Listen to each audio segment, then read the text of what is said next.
There comes a moment in life when something inside you begins to break. Not loudly, not dramatically, quietly, almost invisibly. You still go to work. You still answer messages. You still show up for the people around you. From the outside, everything appears normal. But inside, something feels different. You begin to notice a strange exhaustion. Not physical exhaustion, a deeper kind. The exhaustion that comes from constantly monitoring yourself, constantly adjusting yourself, constantly wondering how you are being perceived. You start replaying conversations in your head, questioning your decisions, second-guessing your instincts, measuring your worth through the reactions of other people. And perhaps the most painful realization is this: you can spend your entire life trying to be accepted and still never feel truly seen. Because approval and authenticity are not the same thing. Carl Jung believed that one of the greatest psychological dangers is losing contact with your true self, not through failure, not through tragedy, but through adaptation, through years of becoming what others expect, years of hiding parts of yourself, years of performing a version of yourself that receives approval, until one day you no longer know who you are beneath the performance. And this raises a frightening question. What if the life you've been building was never truly yours? What if your anxiety, your exhaustion, your feeling of emptiness is not a sign that something is wrong with you? What if it is a sign that something inside you is trying to wake up? Tonight, we explore Carl Jung's uncomfortable truth about approval, identity, and the hidden cost of living through other people's eyes. Because the day you stop seeking validation, maybe the day your real life finally begins. Most people think addiction involves substances, alcohol, drugs, nicotine. But there is another addiction that often goes unnoticed, an addiction so socially accepted that many people never recognize it: the addiction to approval. From the very beginning of life, human beings are wired for connection. As children, approval feels like safety. When we are praised, we feel secure. When we are accepted, we feel loved. When we are rejected, something inside us feels threatened. This is natural. The problem begins when approval stops being something we appreciate and becomes something we need. Because the moment your self-worth depends on external validation, you hand over your freedom, slowly, almost without noticing. You begin adjusting your behavior, not according to what feels true, but according to what gets rewarded. You learn which opinions are acceptable, which emotions are welcome, which parts of yourself make other people comfortable, and which parts should remain hidden. At first, this seems harmless, even intelligent. After all, adaptation helps us survive. But Jung saw something deeper. He understood that every time you reject a part of yourself to gain approval, a small distance forms between who you are and who you pretend to be. That distance may seem insignificant at first, but over years, it becomes a psychological canyon, and many people spend their entire lives standing on the wrong side of it. The tragedy is that most people never realize this is happening, because society rewards it. The person who never disagrees is called agreeable. The person who always sacrifices themselves is called generous. The person who never expresses anger is called mature. The person who constantly puts others first is called selfless. And while these qualities may appear admirable on the surface, something dangerous can be happening underneath. A person can become so skilled at meeting the expectations of others that they completely lose touch with themselves. They know what everyone else wants, but they no longer know what they want. They know how everyone else feels, but they no longer know how they feel. They know how to keep the peace, but they no longer know what it means to be free. This is the hidden cost of approval. The more you depend on it, the less you trust yourself. And without self-trust, every decision becomes exhausting. Should I say what I really think? Should I express how I truly feel? Should I pursue what I genuinely want? Or should I continue being the version of myself that everyone expects? For many people, this internal conflict never stops. It follows them everywhere. into relationships, into careers, into friendships, into spiritual communities, even into their personal growth journey. Because approval is not limited to ordinary life. You can seek validation through success, through kindness, through spirituality, through intelligence, through appearing strong. The ego is remarkably creative when searching for acceptance. And this is why some of the most outwardly successful people feel deeply empty. Because success cannot heal self-abandonment. No amount of praise can replace authenticity. No amount of recognition can compensate for living a life disconnected from your own truth. Carl Jung understood this deeply. He observed that many people spend years constructing an identity designed to gain approval, an identity designed to fit, an identity designed to survive. And eventually, that identity becomes so convincing that they mistake it for who they really are. This is where the next stage of the problem begins, because when approval becomes a way of life, something else quietly takes control. Something Jung called the persona. And while the persona may help you succeed in the world, it can also become the very thing that separates you from your authentic self. Because the greatest danger is not wearing a mask. The greatest danger is forgetting that it is a mask. Imagine wearing a mask every day. At first, you know it is a mask. You put it on when necessary. You use it to navigate the world. You understand it is only a role. But what happens if you wear it long enough? What happens if years pass, decades pass? What happens if everyone around you begins treating the mask as if it were the real you? Eventually, you may start believing it yourself. This was Jung's warning about the persona. The persona is the social self, the face we present to the world, the identity that helps us function within society. It is the professional, the achiever, the caretaker, the peacemaker, the strong one, the spiritual one, the responsible one. Every person develops a persona, and in moderation it serves an important purpose. Without it, social life would be impossible. But the problem begins when the persona becomes stronger than the person behind it. When your role becomes your identity. When your image becomes more important than your truth. At that point, life becomes a performance. And performances require constant maintenance. You must keep everyone happy. You must protect the image. You must suppress anything that threatens the role. The strong one cannot appear weak. The successful one cannot appear uncertain. The caretaker cannot admit they are exhausted. The spiritual person cannot reveal their doubts. And so the performance continues, day after day, year after year, until something inside begins to crack. Because no human being can permanently suppress their authentic nature. The soul always seeks expression. The truth always seeks light. And the parts of yourself that have been hidden do not disappear. They wait patiently, in silence, deep within the unconscious, waiting for the moment they can finally be seen. And Jung gave a name to those hidden parts. He called them the shadow. If the persona is the mask you learn to wear, then what happens to everything that doesn't fit the mask?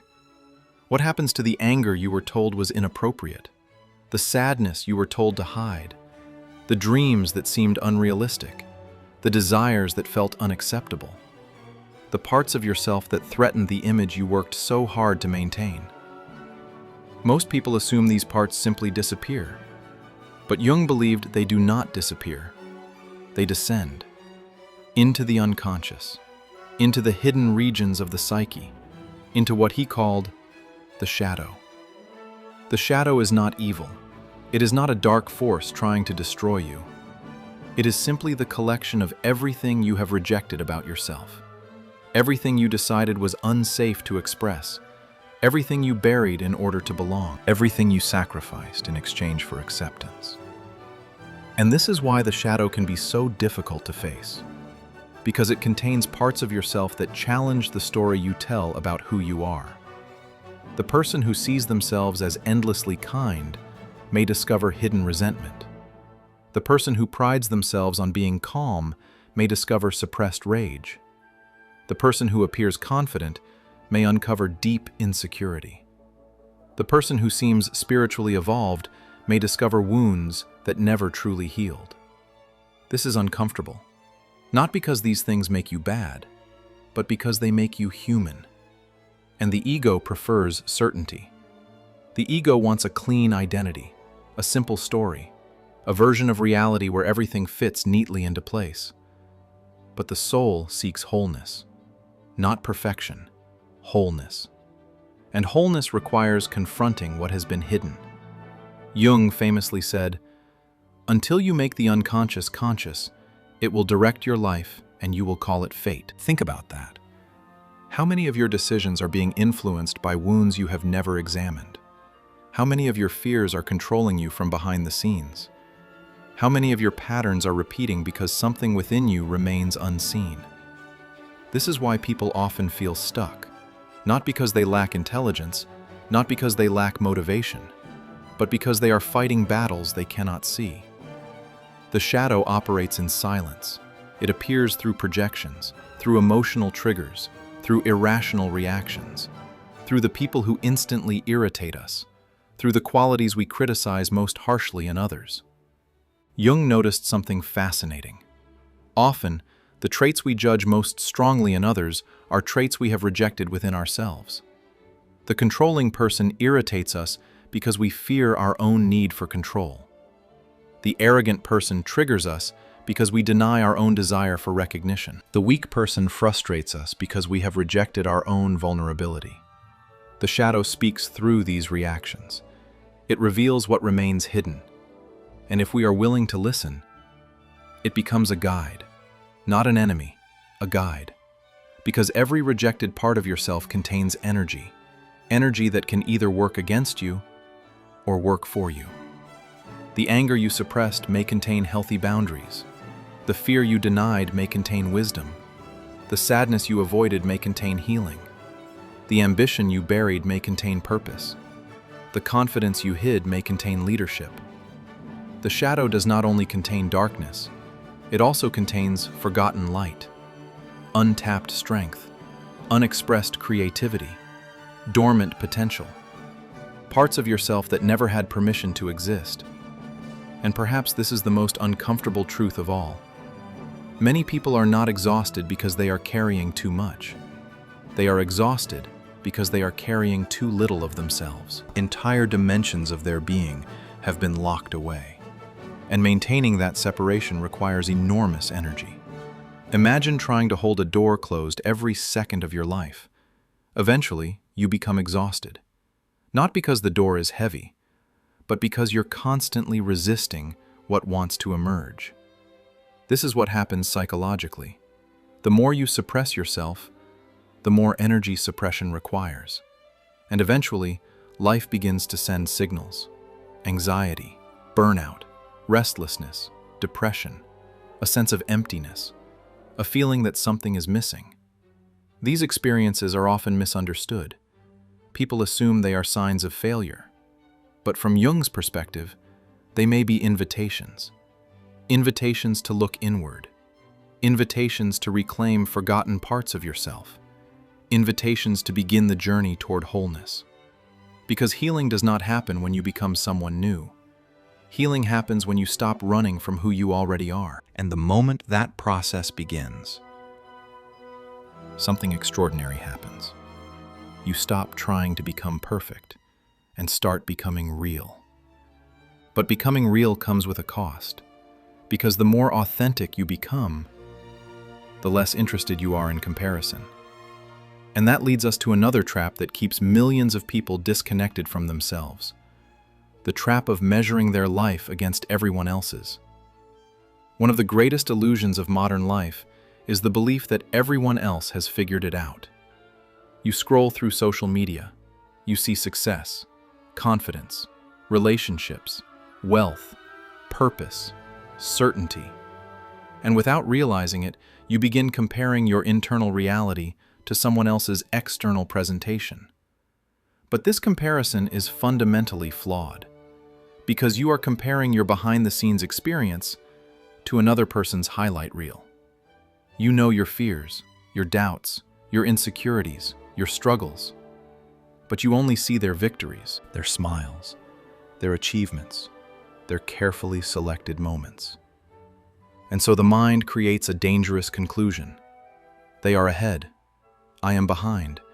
They know something I don't. There must be something wrong with me. This belief quietly poisons the soul, not because comparison reveals the truth, but because it obscures it.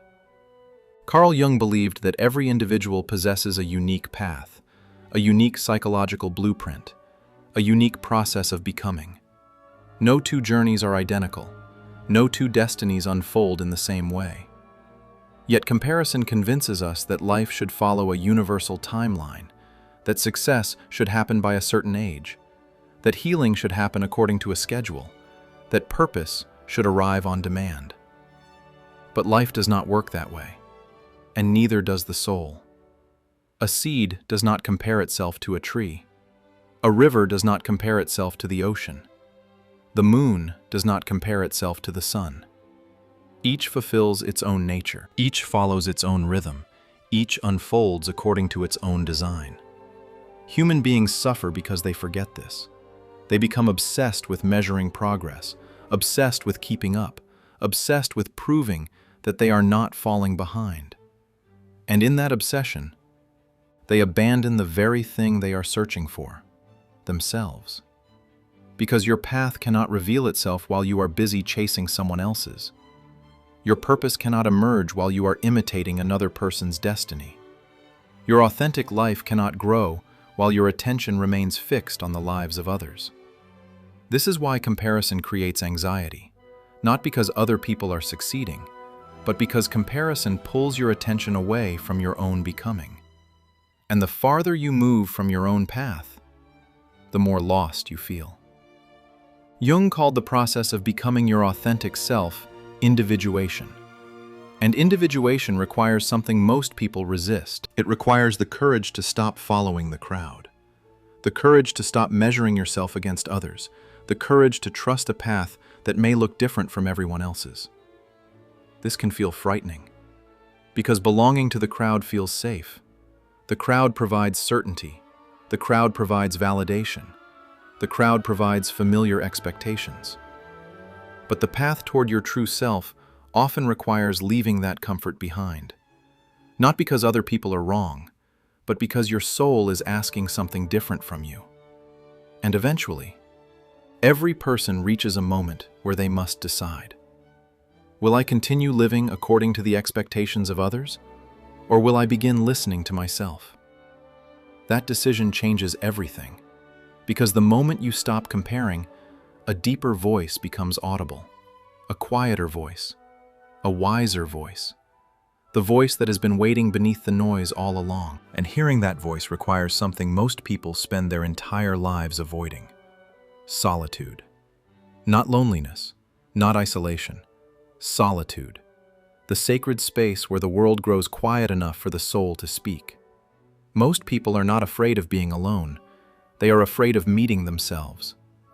That is why silence feels uncomfortable. That is why stillness feels threatening. That is why so many people fill every empty moment with distractions: music, television, social media, conversations, work, noise, anything to avoid being left alone with their own thoughts. But Jung understood something profound. The journey toward the self cannot happen in constant distraction, because the deeper parts of your psyche do not speak through noise. They speak through silence, through dreams, through intuition, through reflection, through moments when the outside world becomes quiet enough for the inner world to emerge. This is why solitude has always played a central role in spiritual and psychological transformation. Every great tradition understood this. The prophets entered the wilderness. The sages retreated to the mountains. The mystics sought silence. Not because they hated people, but because they needed distance from the collective mind, distance from expectation, distance from noise, distance from the endless pressure to become what others wanted them to be. And perhaps you have experienced this yourself. There are moments when life forces solitude upon you: a breakup, a loss, a period of isolation, a season where old relationships no longer fit. At first, these moments feel painful. You feel disconnected, uncertain, alone. But if you stay present long enough, something remarkable begins to happen. The noise starts fading. The opinions of others lose their power. The need for constant validation begins to weaken. And slowly, you start hearing your own voice again. Not the voice of your parents, not the voice of society, not the voice of fear. Your voice, the one that has been buried beneath years of expectation, the one that knows what you truly want, the one that knows what no longer belongs in your life, the one that knows who you are becoming. This is why solitude is not punishment. It is initiation. It is the bridge between who you were and who you are meant to become. And once that bridge is crossed, a new chapter begins. A chapter where your life is no longer controlled by approval. A chapter where your authority comes from within. A chapter Jung believed represented one of the most important psychological transformations a human being can experience: the birth of inner authority. There comes a moment in every authentic transformation when something shifts inside you. Not because the world changes, but because you do. For the first time, you stop asking, "What do they think?" and begin asking, "What do I know to be true?" And that changes everything. Most people spend their lives borrowing authority. They borrow it from parents, from teachers, from society, from experts, from friends, from trends, from public opinion. And while guidance can be valuable, there comes a point where a person must develop something deeper, an inner compass, an inner authority. Because no matter how much advice you receive, no one else can live your life. No one else can make your choices. No one else can walk your path. And Jung believed that psychological maturity begins when a person stops looking outside themselves for every answer. This does not mean becoming arrogant. It does not mean rejecting wisdom. It means learning to trust the deeper intelligence within, the intelligence of the self. The self is not the ego. The ego is concerned with image. The ego seeks approval. The ego seeks certainty. The ego wants control. But the self operates differently. The self seeks wholeness. The self seeks truth. The self seeks alignment. And often, the self leads you toward places the ego would never choose. The ego wants comfort. The self wants growth. The ego wants validation. The self wants authenticity. The ego wants guarantees. The self asks for courage. This is why individuation can feel so uncomfortable, because becoming yourself often requires disappointing the version of yourself that was built to please others. It requires releasing old identities, old expectations, old roles, old stories. The people pleaser begins saying no. The caretaker begins setting boundaries. The perfectionist begins embracing imperfection. The performer begins speaking honestly. And each of these changes feels terrifying at first, because the old identity fears rejection. It fears conflict. It fears losing approval. But something remarkable happens when you persist. You discover that your worth was never dependent on approval in the first place. You discover that authenticity creates a deeper kind of peace than validation ever could. You discover that self-respect feels stronger than popularity. And gradually, the need to explain yourself begins to fade. You no longer feel obligated to justify every decision. You no longer need everyone to understand your journey. You no longer need permission to follow your own path, because something inside has become rooted. Rooted in truth, rooted in self-awareness, rooted in the knowledge that your life belongs to you. This is inner authority. And once it begins developing, the world loses much of its power over you. Not because criticism disappears, but because criticism no longer defines you. Not because fear disappears, but because fear no longer controls you. Not because uncertainty disappears, but because uncertainty no longer stops you. You begin moving forward anyway. And that is when a person starts becoming truly free. Not free from challenges, but free from the prison of needing everyone else's approval. And that freedom opens the door to the final stage of Jung's journey, the discovery of the true self. The person you were before the masks, before the conditioning, before the expectations, before the performance. The person who has been waiting beneath it all. Man. People imagine healing as becoming happier, more positive, more confident, more peaceful. But Jung's view of healing was far deeper than that. Healing is not becoming perfect. Healing is becoming whole. A healed person is not someone who never feels fear. A healed person is someone who no longer runs from fear. A healed person is not someone who never experiences doubt. A healed person is someone who refuses to let doubt rule their life. A healed person is not someone who has eliminated their shadow. A healed person is someone who has learned to integrate it. Because the goal is not perfection. The goal is wholeness. And wholeness changes everything.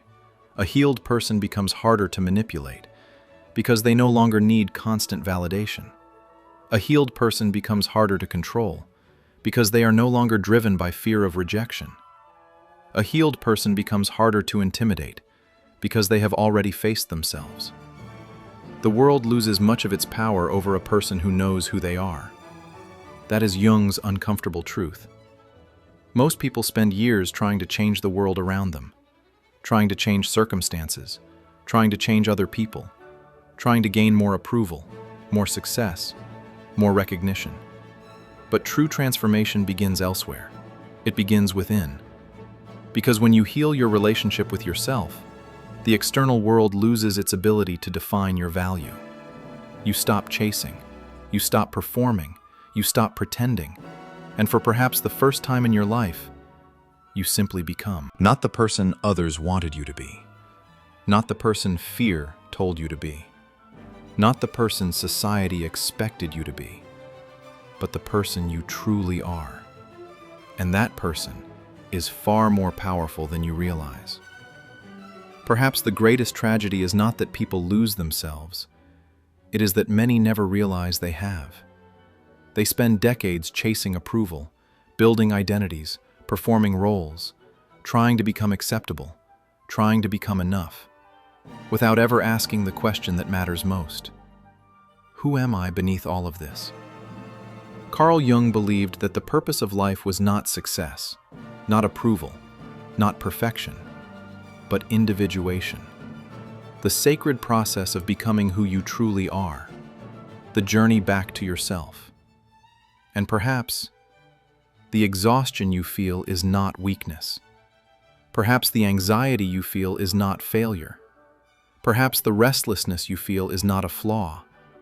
Perhaps these are signs that your soul is asking for something more. Not more achievement. Not more validation. Not more approval. But more truth. More authenticity. More of you. Because at the end of the day, the world will always have opinions. People will always judge. Expectations will always exist. But none of those things can tell you who you are. Only you can discover that.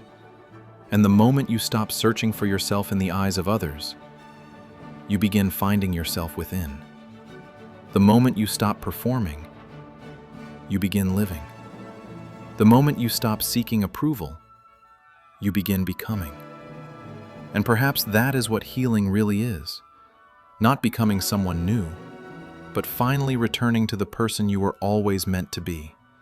The person waiting quietly beneath every mask, beneath every fear, beneath every expectation, waiting for you to come home, to yourself. One day, you will stop asking whether people understand you. You will stop asking whether they approve. You will stop asking whether they agree. And for the first time, you will ask a different question. Is this true to me? And that question will change your life. Because the day you stop living for approval, you stop giving the world permission to define you. You stop shrinking.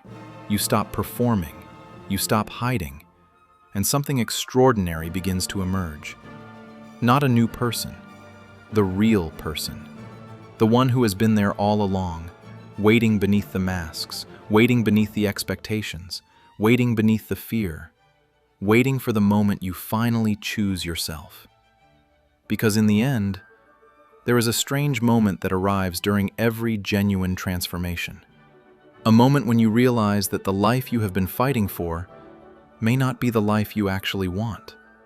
The approval you chased, the image you protected, the expectations you carried, the roles you performed. Suddenly, they begin to feel heavy, not because they are wrong, but because they are no longer yours. And perhaps this is the most difficult truth a person can face. Not that other people misunderstood you, but that you spent years misunderstanding yourself. Years trying to become acceptable. Years trying to become impressive. Years trying to become enough, without realizing that your worth was never something that needed to be earned. Carl Jung understood that the deepest healing does not happen when you become better. It happens when you become real. When you stop dividing yourself into acceptable parts and unacceptable parts. When you stop hiding pieces of your soul. When you stop negotiating your authenticity for approval. Because every time you abandon yourself, a part of your life goes with it. A part of your energy. A part of your vitality. A part of your joy. And eventually, the soul begins asking for its return. That request often arrives disguised as discomfort, as restlessness, as anxiety, as dissatisfaction, as a feeling that something important is missing. Most people interpret these experiences as problems, but Jung saw them differently. He saw them as invitations. Invitations to become whole. Invitations to reclaim forgotten parts of yourself. Invitations to return home. And perhaps that is where you find yourself today, standing between two lives, the life built around approval and the life built around truth. One path feels familiar, the other feels uncertain. One path keeps you accepted, the other asks for courage. One path keeps you comfortable, the other asks you to become yourself. And while the second path may appear more difficult, it contains something the first path never can: freedom. Not the freedom to do whatever you want, but the freedom to be who you truly are. The greatest achievement is not becoming admired, it is becoming authentic. It is being able to look at your own life and say, "This is who I am. This is the path I chose. This is the truth I lived." And perhaps that is Carl Jung's most uncomfortable truth of all. The person you are searching for, the peace you are searching for, the freedom you are searching for, has never existed in the approval of others. It has always existed within you, waiting patiently for you to come home. There comes a moment in life when something inside you begins to break. Not loudly, not dramatically, quietly, almost invisibly. You still go to work, you still answer messages, you still show up for the people around you. From the outside, everything appears normal. But inside, something feels different. You begin to notice a strange exhaustion, not physical exhaustion, a deeper kind. The exhaustion that comes from constantly monitoring yourself, constantly adjusting yourself, constantly wondering how you are being perceived. You start replaying conversations in your head, questioning your decisions, second-guessing your instincts, measuring your worth through the reactions of other people. And perhaps the most painful realization is this: